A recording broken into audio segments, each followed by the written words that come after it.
Master Hai Yang, I'd like to thank you so much for coming on to our podcast today. It's quite a pleasure to have you on. Hello, Shifu Wiley. Thank you for inviting me. It's my great honor to have a free discussion with you. Your YouTube channel got so big. It's like 24,000, about 24,000 members almost. And you have almost 400 videos. That's quite impressive. Thank you. And the reason I started the YouTube, this video uploading was about 5 years ago, because last week was the 5 years anniversary of this new activity. I had the YouTube channel like back to more than, I think back to 15, maybe 20 years ago. But in the beginning, I was not actively uploading videos that Yeah. back then. And then starting from the COVID time, I started to teach at home instead of at the studio. So I thought, well, it's time to have something new. Then my student gave me advice to start a YouTube this activity. During this time, I received a lot of support from the community. It was not very easy in the beginning because I have to organize the content, how to edit the video, even though I had some technology background, but to learn all those skills, it's not that easy in the beginning. You must know but notice that for most of the editing works, I do it by myself. Yes. Why? Because it's hard for my student to know which photo, which image, which clip which should be uploaded. So, but I enjoy this. Even today, I still enjoy doing this. So I hope I will keep working on this, in the coming many years. We hope so too. It's so full of information, and you have the playlist very well organized. Somebody wants Daoist or internal arts or Xingyi or Proverbs. They're all very organized, and you must do one video every day, almost, I would think. I post video once a week, like at the Reddit at the fixed, but I teach almost very often, right? To see my students online or in person. So about the teaching, I have to say I work on this every day. However, it's very hard to post like my teaching video online, because when I teach my students, I believe those information even richer, is much richer when I teach someone. However, those footage is hard to be posted online because people may not be able to know this. At least they need some experience. So all become less organized. So that's why I choose this lecture format instead of just the random teaching format. From 2 years ago, I started to collect we say intentionally to record my teaching footage. For example, when I teach someone, he has good knowledge, so with the permission, I would record the teaching. And so far, I think I already have at least hundreds of hours of teaching footage stored in my computer. And in the future, I think one time ready, I may release some of those videos. So maybe more interesting. But like I said, it's not that organized compared to the lecture series. Because I believe many years ago, I believe that to our practice, we should reach to a theoretical level, should elevate our teaching from the movement to theory to concept, enrich the culture and I use the word scientific approach, right? To present, to share our information. I think you have been doing, I believe you have been doing this for years. You have a publishing company, and you teach, you share information, you give people interview. That similar way to promote our knowledge, to share our knowledge with the people. From last year, I started to work on my books. It's not that easy. Why? Because it's not that easy to set up the content, the list of content. So we focus on the history, focus on the detail, focus on the theory. We have a limitation in this type of writing format. So I hope in the future, maybe, I'm thinking have a new format with a video and with the book, with writing, right? With a different media to present our knowledge in the future. Mm-hmm. So you have this experience, maybe one day you can give some advice about book writing and publishing in the future. I would love to. It would be an honor. I'm finishing a new book now on Kung Fu. It's 400 pages, and I have maybe 1,000 photos. I have to edit it down, but I promised my teacher, he passed away 9 years ago, and I promised him I would carry the art forward and do a bigger book. And so it's all on. This is why I appreciate your work, because a lot of what's in my book is all the maxims, the sayings, the proverbs from the founder and his top students right immediately after him before the art popularized and changed. And that is not available in English anywhere. So No, what the name of the style? the That book. style it's Fujian, and it's called Ngao Chokun, or Five Ancestor Fist, Wu Zu Chuan, I think. Oh, Yeah, yeah. lot of Fa Jin, lot of Fa A lot Jin. of Fajin, yeah. Based on my limited knowledge about the southern style, there's the two main style focused on the Fa Jin. The first one is Wu Zu Chuan, the Yeah. other one is White Crane, if White crane. I'm correct. Yeah. Based on my knowledge. 但是Wu Zu Chuan really focused on the Fa Jin, And hard, Wu Zu soft, integrated.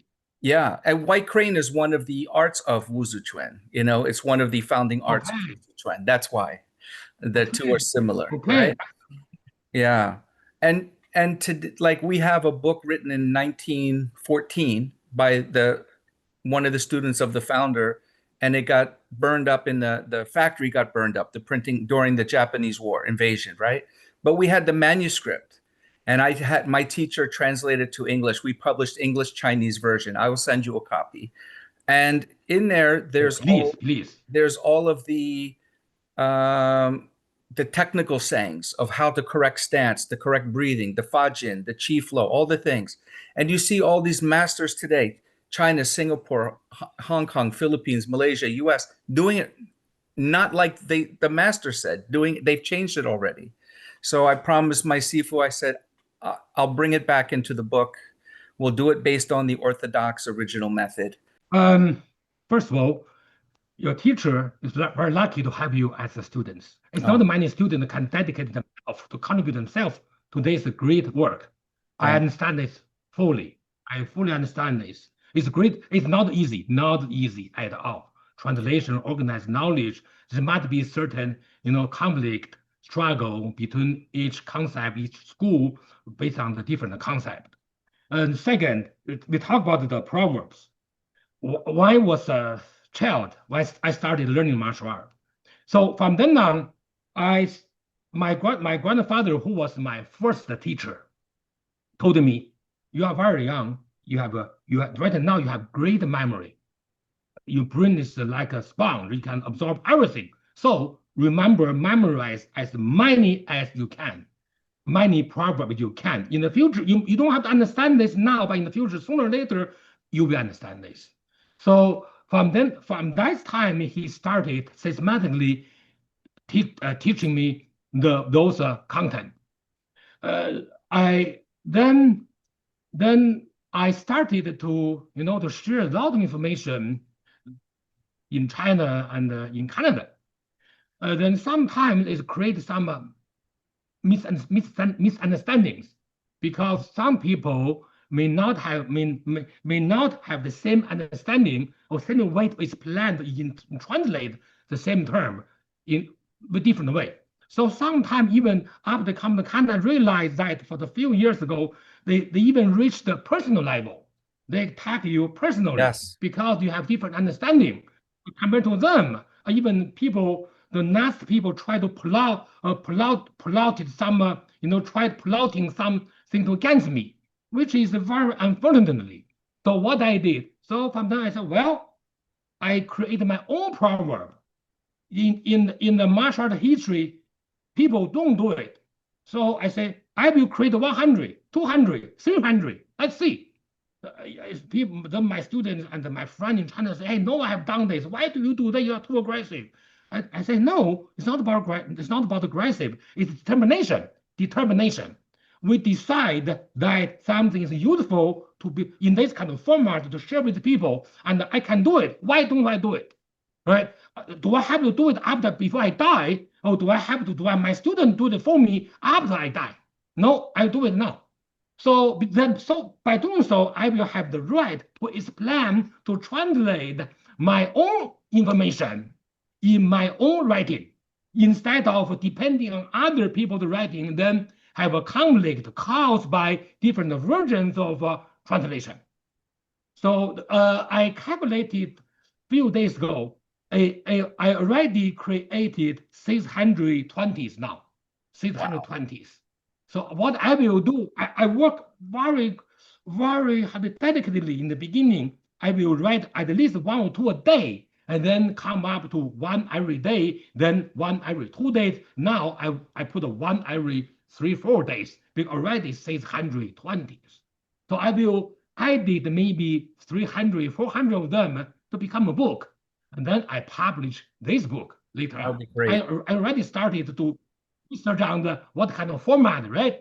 The Chinese, English, pinyin, or some writing, some calligraphy, and make like artwork. This is what I'm looking for, the software solution, and how the size of the book. I'm learning this topic now in the summer, during my summer vacation.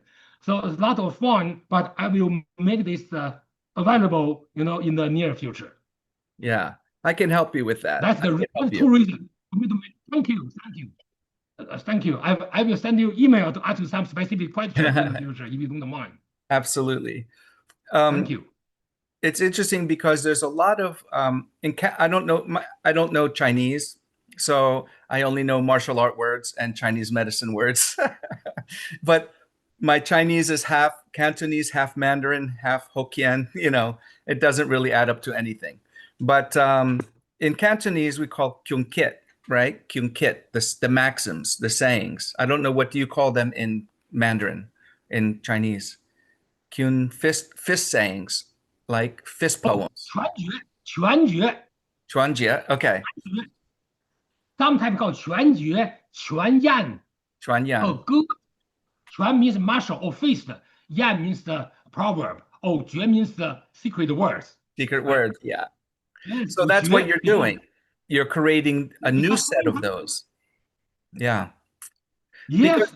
Why not? Because it's developing. We should keep developing our knowledge based on what we learned before. You use the new way to express this. After I moved to Canada from China, with the study, I realized that there's great knowledge in China, in Chinese culture, great. However, how to express this, how to introduce this to non-Chinese, we need a whole new set of way to do so. Like teach martial art, when I was in China, when teaching my students, it's not the same I'm doing now. In Canada, I learned how to teach students, like slowly, step by step, tell them what you will learn and how to do it, why choose they to teach you. There's a whole new side of teaching method. In China, it was not, I'm sure nowadays must be different now, but 30 years ago, 40 years ago, it's not the same at all. I was lucky because I learned from my grandfather first, then I learned from his friends, his students, and many other family members or family friends. So they treated me in the right way. Otherwise, the Chinese teaching can be chaotic in terms of knowledge transformation. It's not like now. Now it's improved a lot. A lot more shared today. So yes, exactly. There's another issue at the same time with the development of the social media, like what's the name, the popular one in China now, TikTok. They have the Chinese version of TikTok. Oh, people use the TikTok as the way to promote themselves. They combine integrated with the strong e-commerce function. So they have a media, a streaming video streaming service, And then they have the e-commerce function. They sell courses and they sell different product. The really advanced, they use technology to promote people. However, that is the new problem because they only touch superficial, but they focus a lot on the business perspective. Right. That is the new problem of the new media to teach the traditional practice. I noticed this. Back to my time, there's no such media. Even we didn't have a camera. We based on our memory. We have to memorize, like you must be experience the same, that we memorize everything based on our eyes, our brains. That's it. You can write it down a little bit, the maximum take a couple photo. There's no way to record the teacher's move. There's no way. Now, people, since those technology make the video or the new way of learning available, then our old way, which the sense energy, sense the feeling, use the body to evaluate the correct or not of the movement is missing. That's the new problem. So it's good and not good. It's help people to learn, but bad is the people cannot learn very deep. Yeah. There's no perfect solution. It depends on the personal choice. Yes. I know a lot of practitioners of Tai Chi who've been practicing for 40 years, 50 years. They're older, and they're still reading the Tai Chi classics and still trying to figure it out. It's the writing is, or the translation to English it's shrouded in poetry and metaphor, and it's hard. I mean, if you have to study a little book for 40 years, it's not a valuable book at that point, right? And when you present your proverbs, you give the history or origin of the saying. Like I remember one was 4 ounces move 1,000 pounds, and you gave a history back to fortune telling, etc. And Yes. then say, and then you give your own proverb for it. So I think it's a very good organization method that makes it useful for the student, not a mystery. That is like what you mentioned exactly is I identified, I noticed that is exactly the problem of a Chinese way of learning, or including teaching.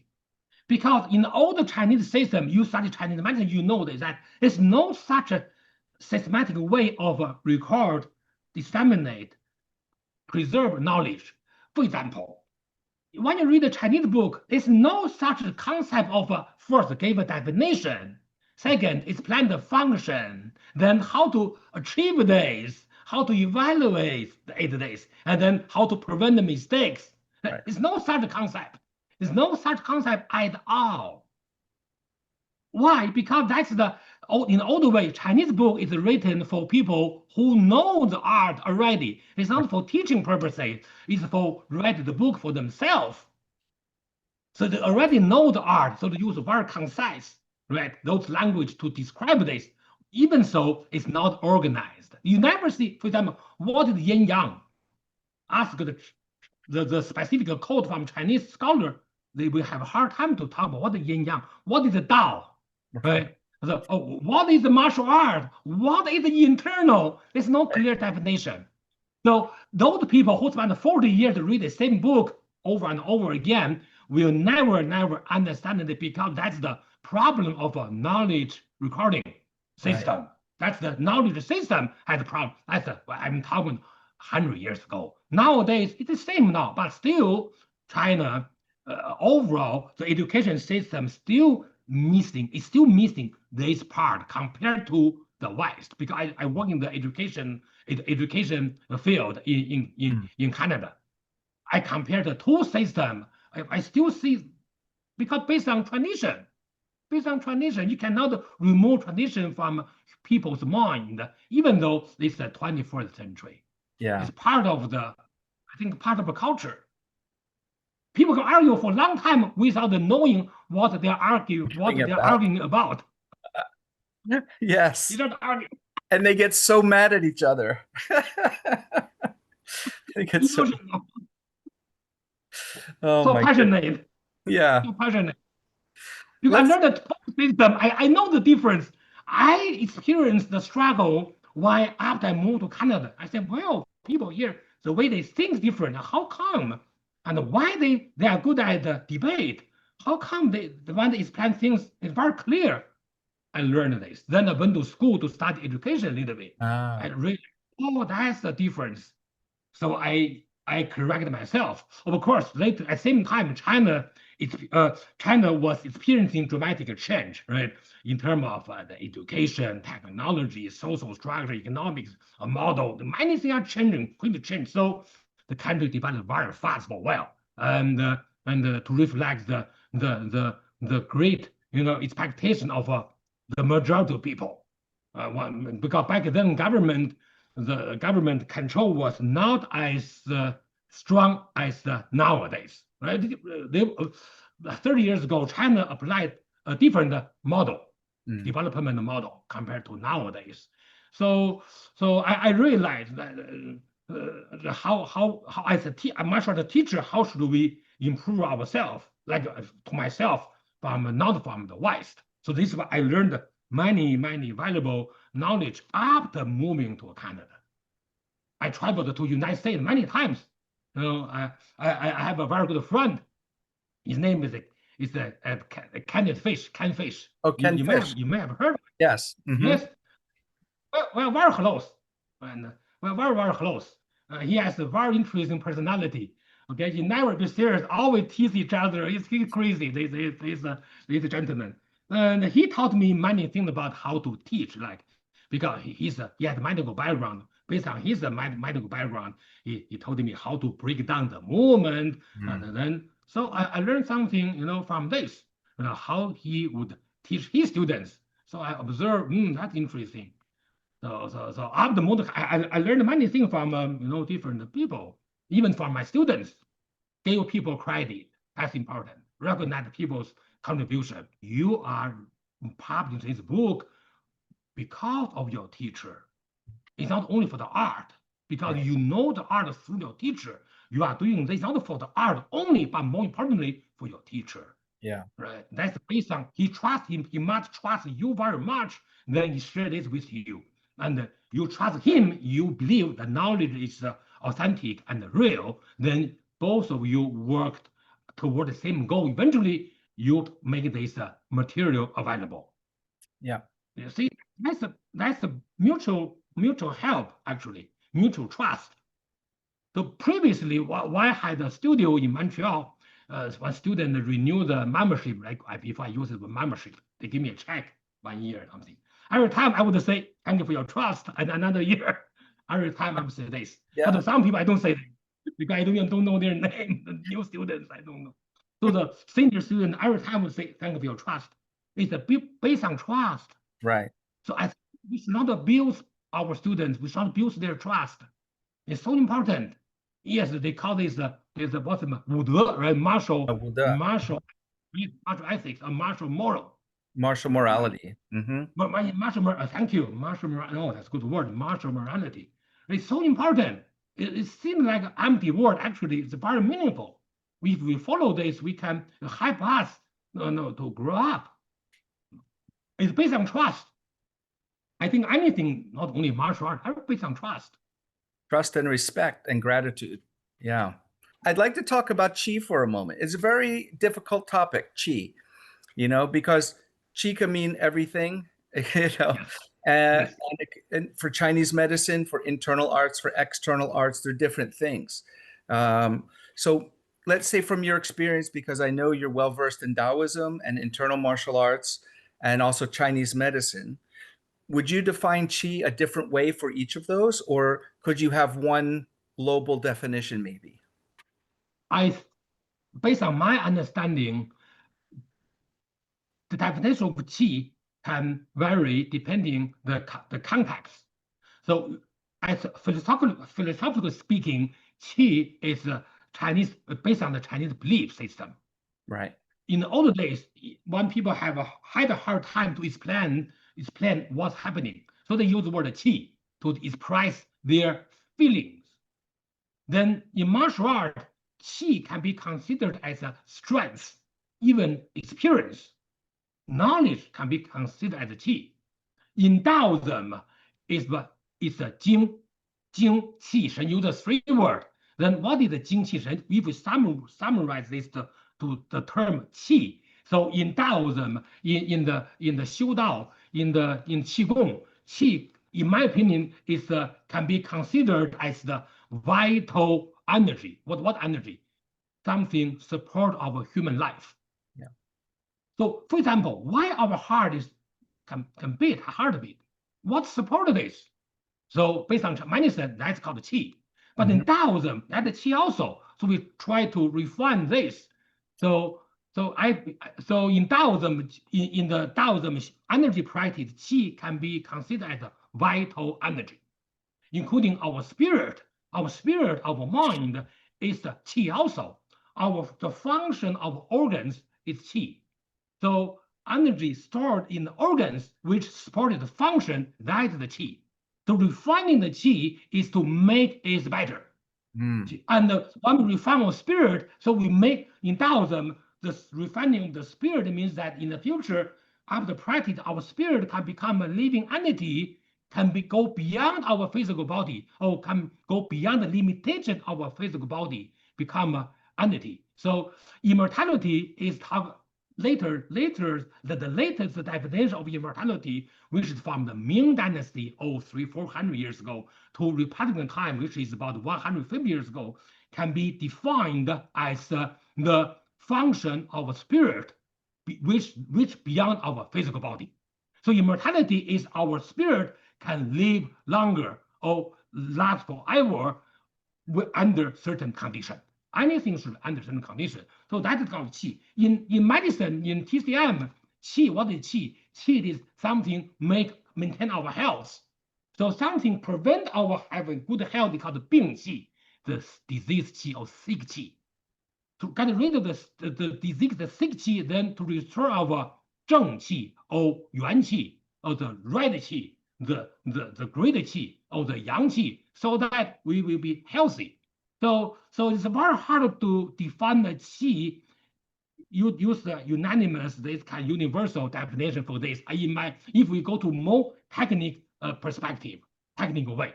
Yeah. So when people ask me what is qi, I would say, well, qi is related to Chinese culture. It's part of Chinese culture. It's based on the belief system.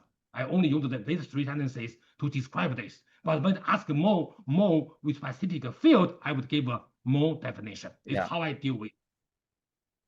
Now, a lot of people, I think, especially in Taoism, the way of cultivating qi and cultivating spirit is through Xiu Dao or quiet sitting, stillness and quiet sitting.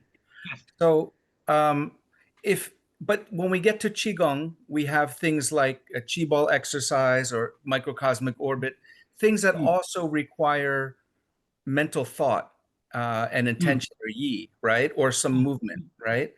And so we're going from something very still to something a little bit more moving. And then when you get to Tai Chi, Xingyi, Bagua, Lua Bafa, you have a lot more movement. So it seems like we're going from the minuscule, or from the finite to the infinite, But I think if you're looking, my Qigong master said to me, if you want to master Qi or Qigong, practice Qigong, not Tai Chi, right? Because Tai Chi, you're doing so many other things and memorizing things that you're not going to fully, be able to develop your Qi for health and wellness, which was his only care. He's not a martial artist, right?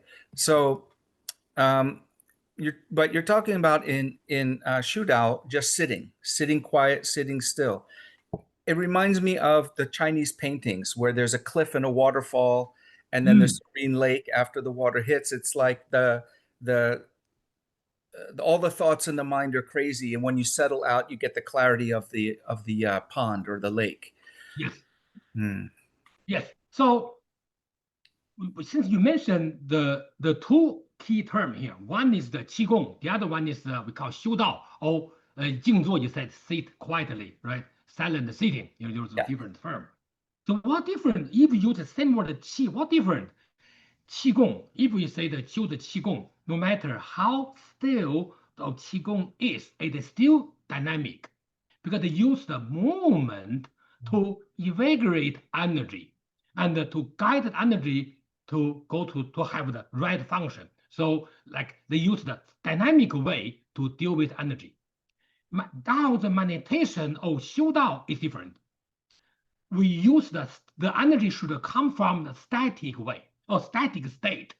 This is why you sit there, we stabilize everything, then the real energy will happen in the stillness. So being able to become still or reaching the stillness or the static state in order to wait for the dynamic or the yang energy rise up, that is called the Zhen Qi or Yuan Qi or vital energy. That is the energy we want to cultivate. So Qigong, why teach people based on those old documents? I decided I identify this. I think Qigong can be a preparation for no matter how complicated, how complex Qigong is. It still can be considered the preparation for meditation because it is dynamic. After we finish dynamic, we enter the static. Then the rising up, that is the real, we call it the Zhen Yang, the real energy, or Zhen Qi, the Zhen, real Yang energy. So it's a gap between this dynamic and this dynamic because we have to go through the static or still. So sitting still actually is from the dynamic to the static, then wake up the new energy level. So this one is we call the Zhen Qi or Xian Tian Qi, prenatal energy. All of those are Hou Tian Qi. Hou Tian Qi means we can feel, we can sense, we can manage, we can manipulate. But the Xian Tian Qi is naturally worked by the self. So we cannot control that, but we only can influence this. So all the study at here actually is make sure our spirit can manage the prenatal energy simultaneously. So all the learning process is to nourish our mind to be ready to deal with this naturally by our spirit. So this part is beyond our control. So that is why it's difficult to do. But most of the people, no matter where in China, they focus on this area, even not reach the stillness. So most of the time they want to reach here. Right. That's the reason. Oh, big difference. It's going from the big to the small, and from the movement, big movement to little movement to no movement, and then that creates the internal movement up. Yeah, to rise. You use the word infinite. Infinite means beyond our control. Yes.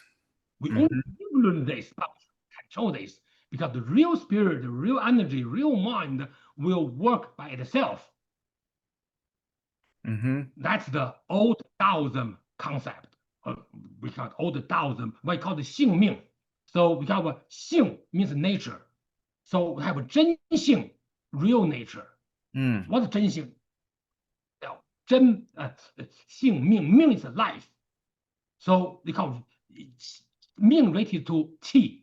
So it's a postnatal and the prenatal. Yes. So we are looking for this part from the static instead of from a dynamic. So it brings something to my mind if we think about the quiet sitting or the Xiu Dao, the meditation, and we think about an exercise like Jianzhuang, standing post, right? So standing post, you're not moving, but you're still in a state of tension because you're holding. So that's almost between Qigong and Xiu Dao, right? It's another step down. You see, when you see the Xiu Dao, nobody will stand there. They either sitting or even lying down. Right. Why? Because standing, you hold the posture. There's too much physical stress. What's the tension? How do you tension? There's no way to get relax the mind. Right. Actually, the popularity of the standing practice, it just started from 150 years old maximum, 200 years ago maximum. Previously, they have it, but now it was so developed, so systematic. It became so popular just from 150 years ago, about this time. they break, they try to, like you said, build the bridge between dynamic Qigong martial art and then to the like the also traditional Xiu Dao. They build a Yeah. bridge, build a bridge. But Mm. why the Qigong, like people do a lot of stance in China? Why? Because people have to practice Qigong in a group before, back to 1990s, 1980s, when the Qigong was super popular for about 10, 20 years. I experienced that because they have to promote this to a lot of people. People have to move the same way, right? They cannot let people lie down, sit there. No way in the park. So everyone have to stand there. That's real popularity of Yeah. the real stance become so popular. It started from the like 100 years to 150 years ago, but it became super popular from 1980 or 1990s Yeah. around the After West. the Cultural Revolution. Yeah. Yeah, people looking for something new, right? And then to replace what they experienced before. So what's new? Not, they cannot create something new. Okay, qigong. Yeah. Qigong, they did that. Was so popular back then. So popular. Huh. So another question I have is, okay, so Xiu Dao, you're sitting quiet. When you're saying meditating, we're not thinking of something like in Indian meditation or yoga meditation where you're following, or in Theravada Buddhist meditation where you're following your breath or your abdomen or something. Because in Mm, Xiu mm, Dao, you don't think of, you want to stop all processes except for mm. slow Okay. breathing, correct? Not exactly. Mm, The objective is to reach that level, reach to not thinking. But right. our brain, our mind, our breathing, our sensation cannot be relaxed, calm down without using the specific technique, including breathing, posture, visualization. We have to visualize certain things. Mhm. Visualize certain things to replace visualize everything in order to not visualize anything in the end. So there Yeah. has a procedure. So we call it 以假修真. 以 what 以假 what 以 means with, 假 means what, fake material, or the wrong one. 修 what mean cultivate, 真 real. So use the wrong one, use the fake one to cultivate the real one. So this fake doesn't mean fake, means post-model. So use post-model in order to practice the primordial. So 以假修真. So in order to practice the primordial, we have to practice through the post-model. We call it 假.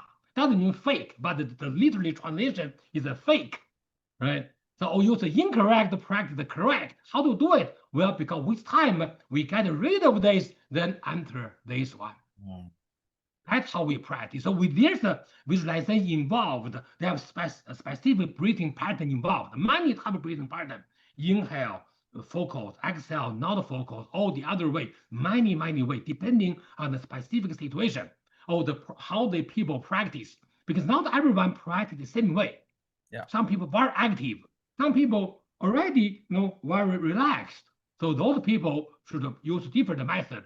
That's why there's so many schools of practice in Taoism, such as middle school, eastern school, western school, northern school, and many Sanfeng school, Wuliu school. Many schools exist, but no matter what, they are just managed two things. One is the Xing, which is the nature. The other one is the Ming, is life. Nature and life. I can say personality, psychology, mental state, and our vital energy or our well-being. So manage those key factors through many practice. Mm-hmm. So this is the old way of the training. We want to reach the level that focus on nothing, but impossible because our brain, our mind is active. We have a breathing, how to harmonize them together. There's specific method. Have to put them together at different stages, have a different way to do it. Very good. So we also have a practice known as Xingyi de Dantian. It's very Mm, popular martial arts and Qigong. Xingyi de yes. Dantian, Xingyi de Dantian. And then, but in this Xiu Dao practice, we want the Dantian to go up. So do we have to sink the Qi first in practice to gather it before it can rise or ascend? Or But or are they for it, two separate purposes? You see, you use the word 气沉丹田. This term originally from a martial art. Right. Because the word qi used in martial art means strength. Right. 丹田 means what? Thing to lower, become strong.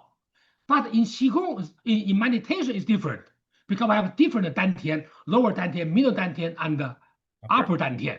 So the energy should move upward, nourished, converted from the lower to middle to upper, representing from the Jing, which is the essence, to Qi means energy or function, to Shen means the spirit or mind.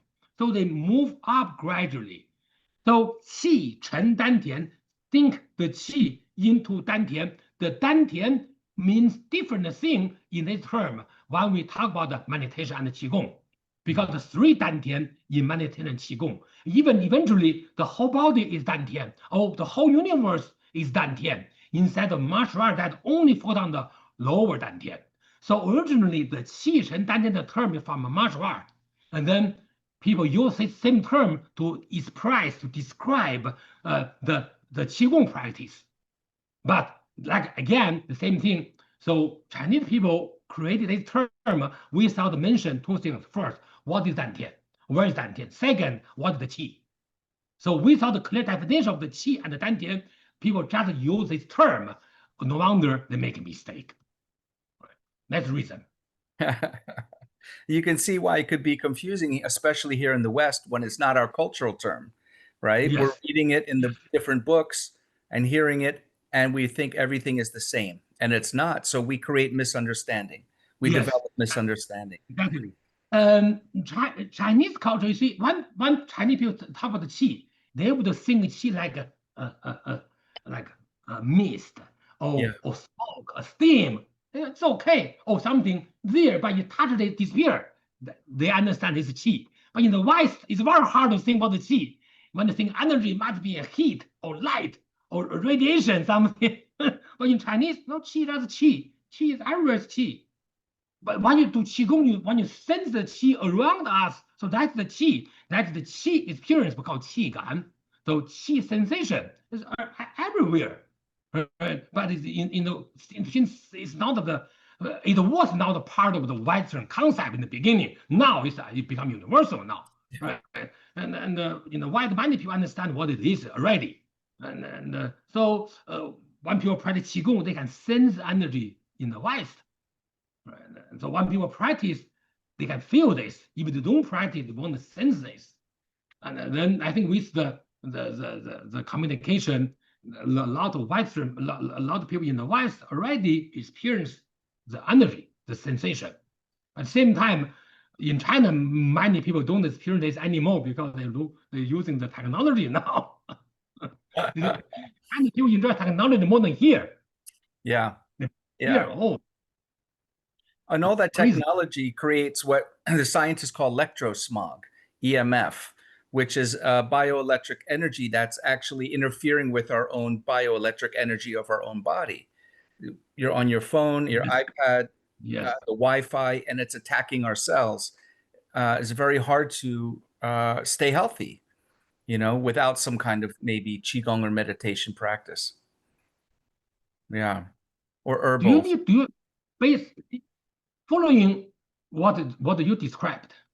I asked my student about it. I noticed a difference years ago. So what difference between reading a book and read just check the monitor? Big difference. Big difference. When we look, why see the monitor? I only project the energy. But when I read a book, I will take the information inward. It Yes. seems the word come to inside when I read a book. So it's why nowadays I still prefer to have a tangible book instead of Yes. internet. Me too. I feel the difference, like on the device. On the monitor, you only project, but the book we draw this in. We attract the knowledge, seems the character in our brain. I noticed the difference years ago. Very good. So no wonder, right? Many people, it's become a global problem now that people don't read books. It's become Yes. big problem. Yes. And also, when you read a book, the light is hitting the page and reflecting. It's soft, so you're Yes, catching the words yes, like they're floating, right? But on the yes, computer screen, the light is backlit and shooting to your face, so you're yes, getting the electro yes. disturbance, I and understand you're you. I and totally at the same time you're sinking into that world outside yes. of here. You're Project. going in, projecting in. Yeah, it's not healthy. But I'm going to talk about the internal martial arts for a moment because you have a long Yes, history in your family with Xingyi, right? yes, And you also practice Bagua and Tai Chi, correct? Right, for many decades. But why is it that everybody always those three arts are together? I don't know anybody who just does Xingyi or only Bagua or only Tai Chi. They do all three if they're a serious martial artist. But there's a lot of people who just do Tai Chi for a hobby without the other two. But those three are always kind of people really go into the three together. yes.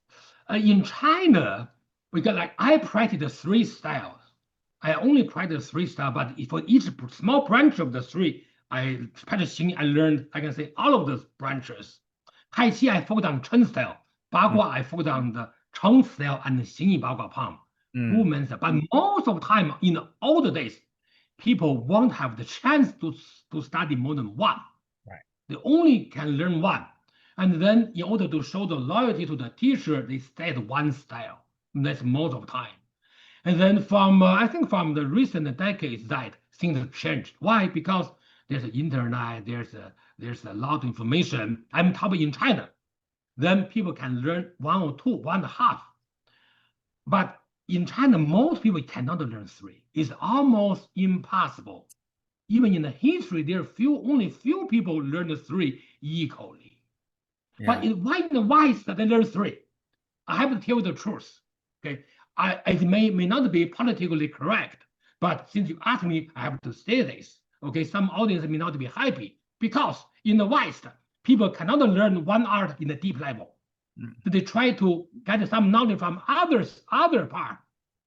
They think, oh, I'm not good enough. I can compensate. You don't need to compensate. You try to stay in one, you'll be okay. You learn three, you have to really know how to integrate them together. Otherwise, useless. You Yes. waste of your time. They are totally different style. No, I don't think so. The internal, yes. If you have not reached the right level, of course you can miss that. But when you get very deep, there are lots of differences. The body mechanism difference, energy flow difference, the concept difference, the fundamental are different. How can they integrate the three together without decades of dedicated practice? So people under the wrong impression that they can improve one style by learning another style, which is partially correct and also partially correct. I give this answer. You have to be at a high People can learn level. one deep. Exactly. Otherwise, it's a waste of time. Right. It's hard enough to master I one I style. teach my in no way. I teach my student in Montreal, you only learn one style. When you're ready, I will say, hey, maybe you can try another one. But of course, someone come to here, hey, I want to learn this, learn that before. Okay, you are my customer. Why not? You do it. Right. But from years ago, from 10 years ago, I changed. Okay, well, you come to me, better stay in one. When you're ready, move on to another one to see. We'll help you. But in the beginning, there's no way to learn two. There's no way. Waste of time. Because it's very hard for people to get it reach to deep level for one style, so they expect to compensate this by borrowing the concept from another style, which is partially correct. I'm not saying incorrect, partially correct. To be politically correct, I learned a style because I've been very lucky in China. Why I say I learned a because I'm very lucky. Second, you reach good level of the three, each of them is another very lucky. I say we need a talent, we need a dedication, we need to be lucky. We need a lot of luck factor. But many people don't say this. They say, oh, it's nothing about the luck. It's not about, no, it's a lucky factor. If I'm not from the martial art family, I won't be able to do this. There's no way. When my grandfather chose me to teach me, he forced me to practice. It's not like I begged him. No, You have to do it. You don't like to do it. So the way of making progress to a child is different. There's no single children want to practice this in every day. No way. With time, get fed up, but when it forces you, you have to do it. So with time, it becomes second nature, become part of you. So this is how I say I'm lucky. Before I started the elementary school, Yeah. already started. And one generation, we chose one to practice. That's the situation. Like my children don't practice. But I will wait for my grandchildren. I will teach them. So this generation, I will teach my grandchildren, like my grandfather did. My father didn't practice. My uncle did.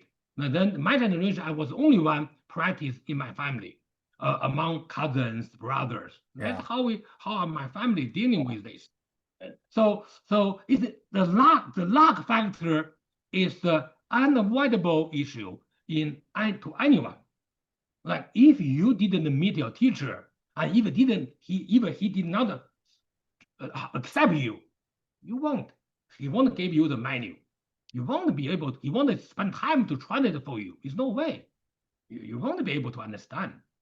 And you just do the movement. Right?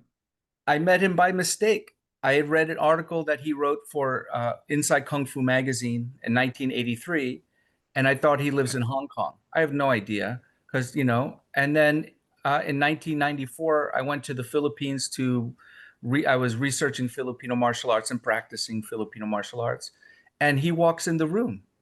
I was like, what? What are you doing here? He said, I live here. How do you live here? I live in Chinatown.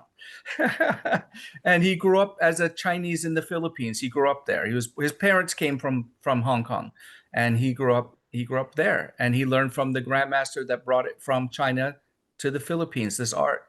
And we hit it off. He was only 15 years older than me, and he died very young. He died only at 63. But we hit it off, and he just shared everything, and I was just crazy, like something there was meant to be.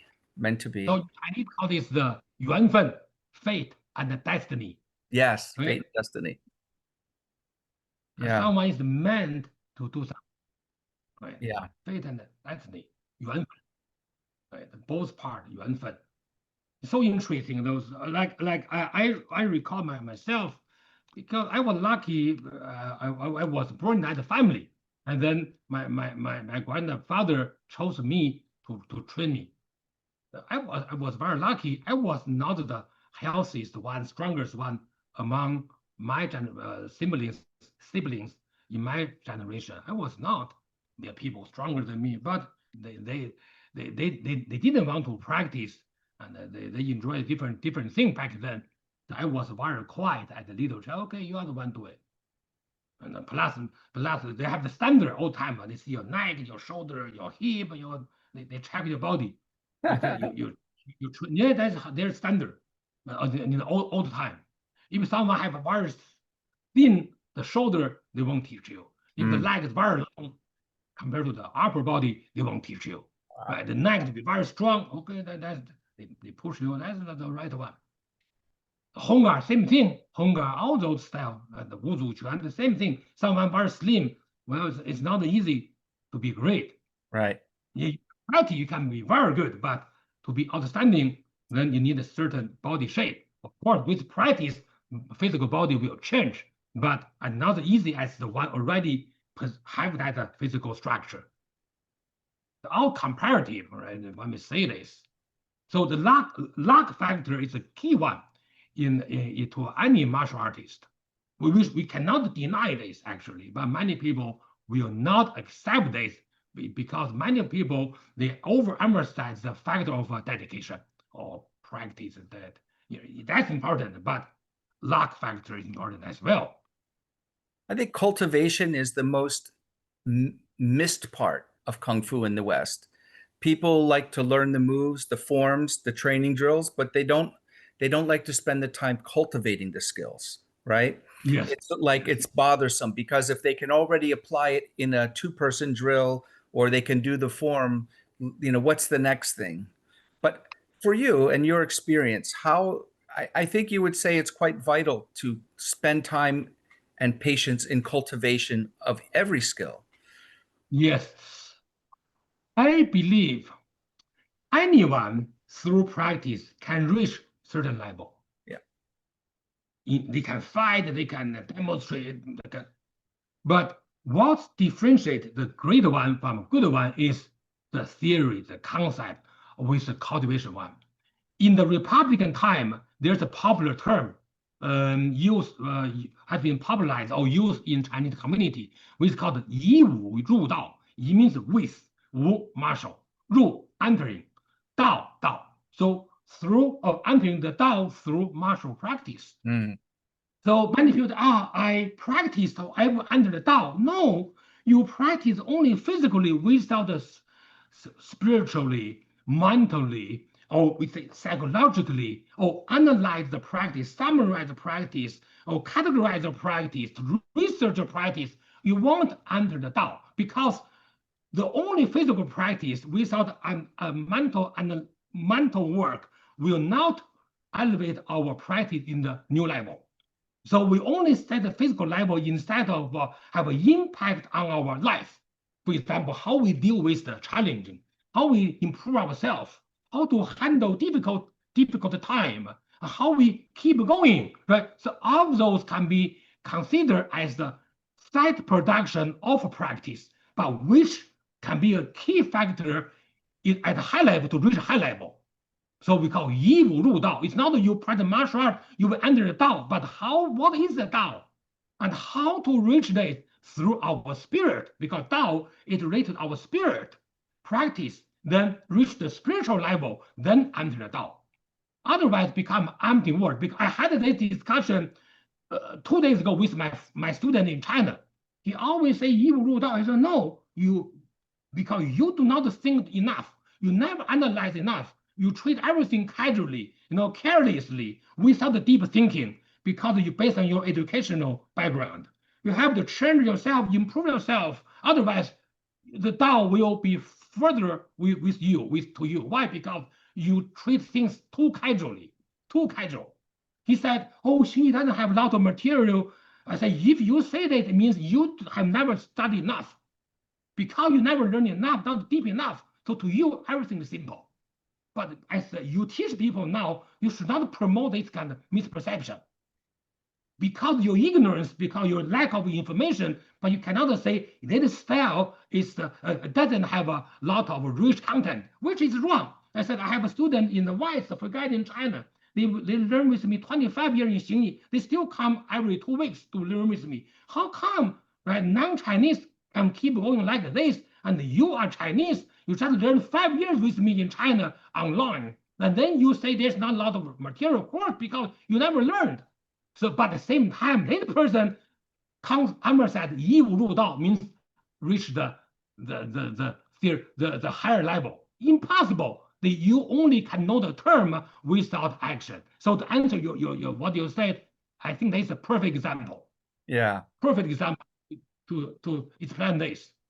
It makes me think of the difference between a scholar warrior and a foot soldier. The foot soldier is just the external. We learn it, we go fight, we don't care about anything else. And the scholar warrior is the body development, the mind, the spirit, the elevation to enter the Tao. Right. What you say, the scholar soldier and the warrior soldier. Now we see the spear. If you see the Ming Dynasty spear training manual, that manual is for train the generals. But for soldier, the only limited. Why? Because back then, you are not allowed to move back. They hold the spear. You only go forward. You cannot move back. So they won't train you how to move back, move left and no, only forward. But the general will ride a horse to fight with many movement, many different way, different direction.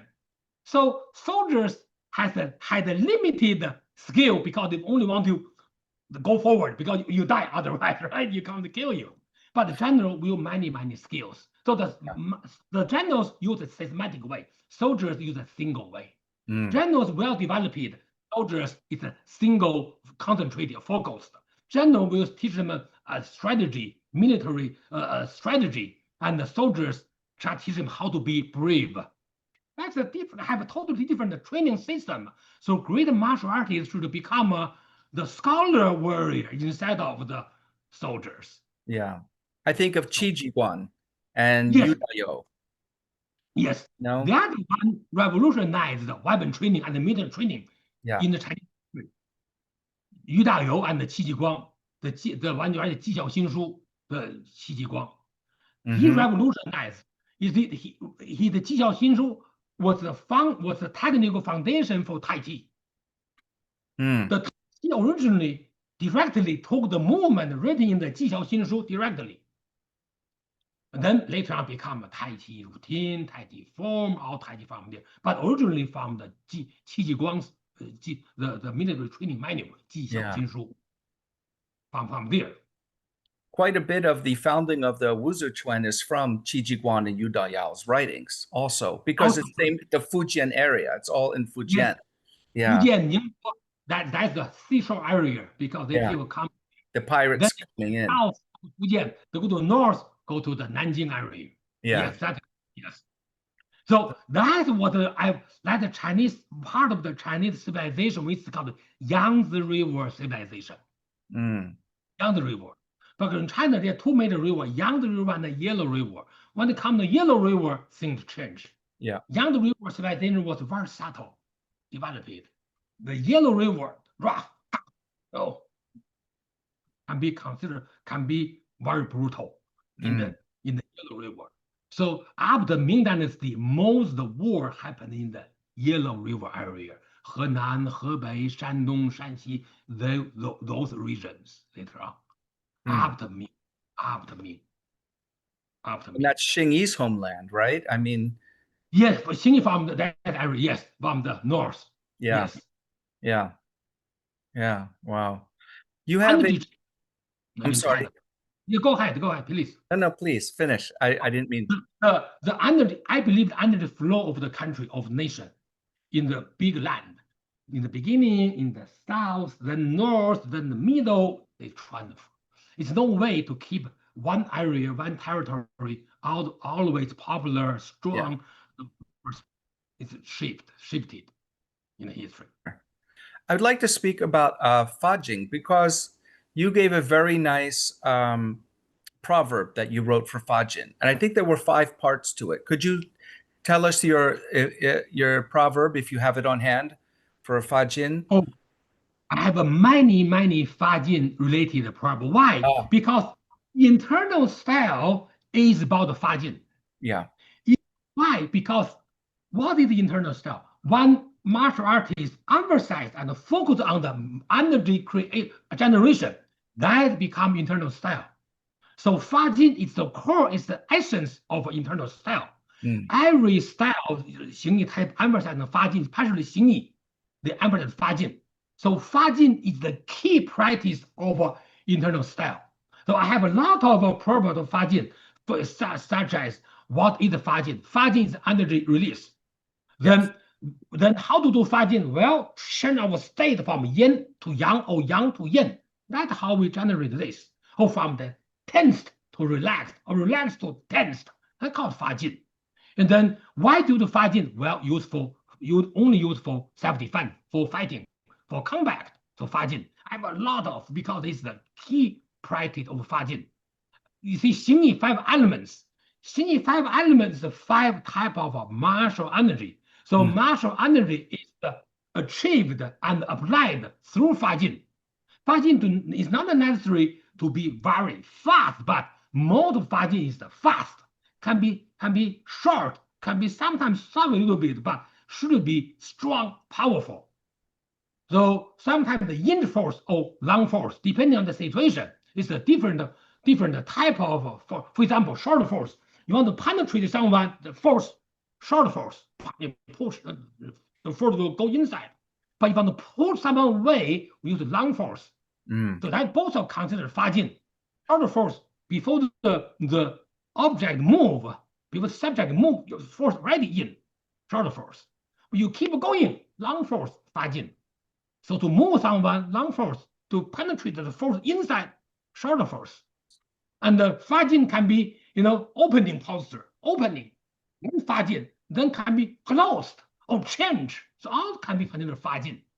So because it's the key part of Fa Jin. From last summer to the last winter, I developed 36 to 48, maybe 50s of a single Fa Jin movement.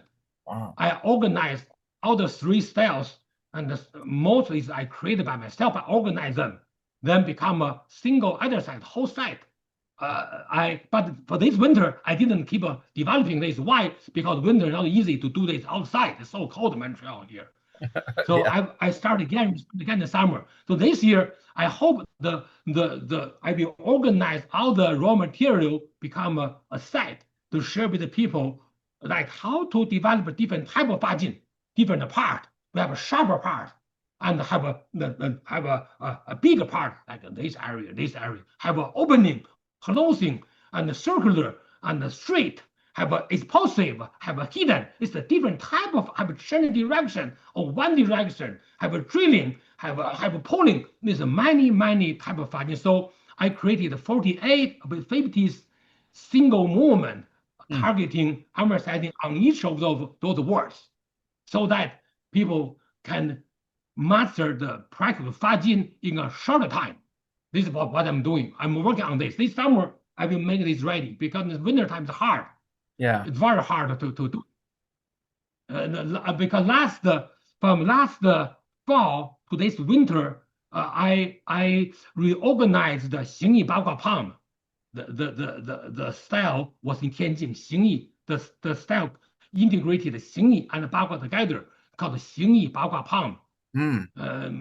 I reorganized this system. It's ready.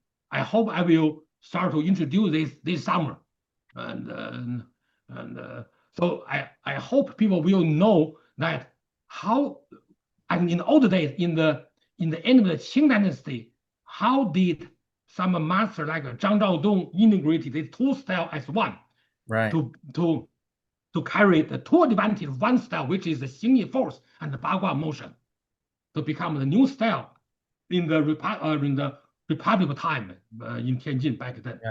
So that's what I have done in this winter, from the last later fall to this winter, already done. So now I try to organize them, put the right name, and then develop some single exercise based on the whole routine. Then later on, I can introduce to the community later on. That's wonderful. Yeah. Thank you. That's wonderful. Hard to do. Very hard to do.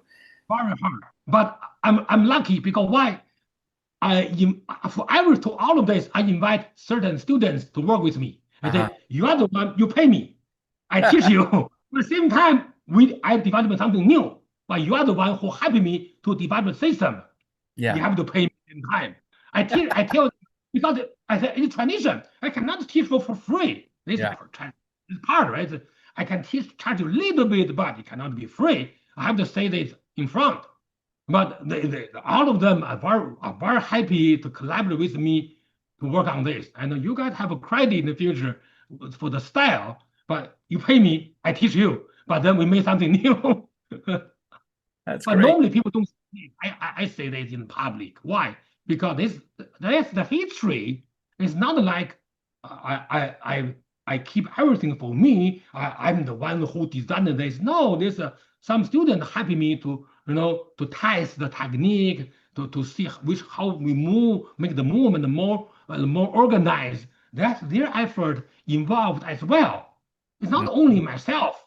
And without them, I may not have the motivation to do so, because they want to do this. So I work with them together. Right. That's I always appreciate my students, those people. I've been very lucky in this country that I can teach both people in the West and people in China. And most interesting, I have people around me, those non-Chinese here in Quebec, who work with me to develop something, to revise something, to improve some practice as a partner. I've been very lucky. Most people are not so lucky to do so. I think so. Hard to get students now, and ones that are very dedicated. Yes. It's and involved. Involved. Yes. They're not coming to make the financial transactions, not the objective. It's not that, because fortunately I have other job, I have other business to generate, revenue to support me involving contributing to martial art. Yeah. Like why make those videos? I'm not looking for any financial return, financial gain, because I have other financial resources to support my daily expenditure. At the same time, I can work on the martial art. So again, I'm very lucky Yeah. in terms of time and the resources that I have, the people around me. I'm very lucky for this. One of the Fajin proverbs I was listening to, you said it has to be two directions. You're talking about two directions. Is that meaning one is going down to the ground and then the rebound force coming back, or is the two directions simultaneous? You see, many. Why? Why two direction? First of all, we have the two, for example, like this type of, right? Right. Like if I hold here, like here, two direction, can be like here, two direction, can be here, many way because my two I see. arms. Yeah, I But see. to make it full strong, we have two terms. First one is the 支撑. 支撑 means support. You go here, actually here support. The other one 螺旋, 螺旋 spiral, right? So you can move here, no, you move together 螺旋. So 支撑 and 螺旋, those two terms are commonly used in Fa Jin. So both of them use two direction. One arm, you cannot, it's not the way. So two arm, 螺旋 easier. 螺旋 be much easier. What about Kong Jing? Is that something that, I mean, the empty force? Very hard. I've read books about it, and it's very hard to see it for real. Is that something that you're familiar with? Kong Jing. This term was invented about late Republic time. In Beijing, people use this. The full term called Ling Kong Jing. Ling Kong Jing, without touch. Ling Kong Jing. Ling Kong Jing. So when they translate to English, they call empty force, right? Kong Jing. Then so the original Ling Kong Jing. I have known so many people who claim to have this. None of them can do anything on me. Yeah. Why? Because this really evolve in mental thing. That student experienced force, and then you do the physical movement, the person may experience the same thing like they touch them physically, then become habit. I call it as a post-traumatic syndrome. Yes. Martial art. Yes. PTSD. Mass hypnosis. PTSD martial art. PTSD. Yeah, exactly. You never get hit by the force, it won't work on you. Yeah. Right. So that I call that Kong Jing. I know few people claim that I tried it, nothing worked. Yeah. Nothing worked. So I said, well, I analyze it because people can experience it, those who experience it physically. And then they experience it again without physical contact because empty work. So I don't believe that this practice. Unfortunately, in the West, most of the people don't believe in this. I think most people here. No, they don't. Yeah. Unless we redefine the term 空境. For example, in meditation, in Qigong, they have 空境. That's a different thing. In martial art, there's no such term. Unless we redefine the term. 空境 is energy sensation that happened for the practitioner and during practice. That's okay, but that's not a 空境. 灵空境 is a specific term used in martial art. So in martial art, I don't believe it exists. Yeah. It exists. Students only can say post-traumatic syndrome disorder. Yes. Martial art. I agree with you. PTSD. Martial art. The teachers showing it online and at demos, it's only work on their students ever. Only. Yes. Yeah. They physically, they experience physically. Like when the husband, sorry to use it, okay? When the husband builds the wife, right. When the husband opens the door, the wife feels nervous. Yeah. PTSD. So without divorce. So this result not good. I'll start beating all my students. So then when I do it, everybody will think they're Yes, flying away. yes, exactly. Oh. PTSD. Traditional weapons have been a mainstay of martial arts for, 1,000 years, thousands of years. And things like the spear, guandao, I know in Bagua, they have a really long, big, heavy Yes, broadsword, right? yes, And yes, some people think it's not practical to learn, but I think it really teaches you about your own root, your center, your mechanics, your control of your own body. You know, yes. what is do you think are the most benefits from practicing those kind of ancient weapons? Very important. Martial art weapon is the key part of a Chinese training system. Hmm. It not only strengthens our physical body, but a good system will help the practitioner understand the system better. More importantly, a lot of style is developed based on the weapon posture. For example, Xingyi, like spear posture. Tai Chi, like move a Hmm. guandao posture. So depending on Xingyi, it's a spear posture. So understand the weapon can help people understand the martial art. Plus, some specific weapon is used to develop specific martial energy. For example, whole body energy, spear.